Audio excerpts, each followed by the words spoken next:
Sir నమస్తే అండి, మీ పేరు? ప్రసాద్ అండి. ఏం చేస్తుంటారు సార్? ఇసుక పడవగలుగుతాం.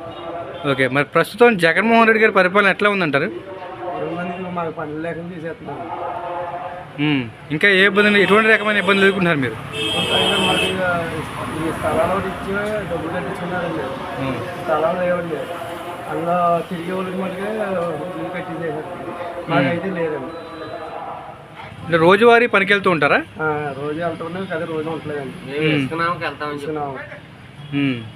అంటే ఇసుక వ్యాపారం మొత్తం డౌన్ చేసి అదండి, స్థలాలు కానీ డబ్బులు కట్టించుకున్నారు. అవి స్థలాలు వాళ్ళ నాయకులు అందులో వాళ్ళ చుట్టాలకి వాళ్ళకి ఇచ్చుకున్నారు.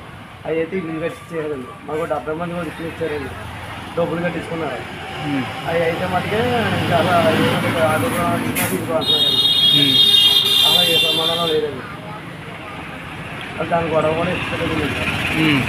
అయితే నాయకులు అవసరమే ఇంటిలో కట్టేశారు.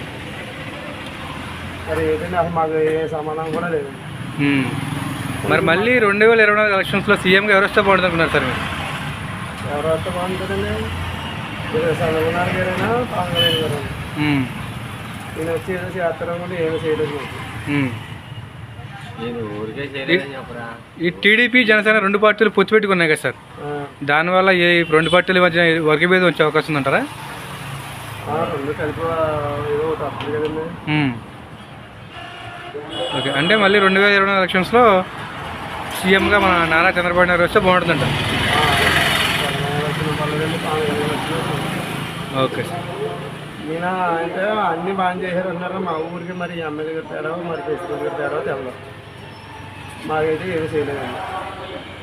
4 సంవత్సరాలు బట్టి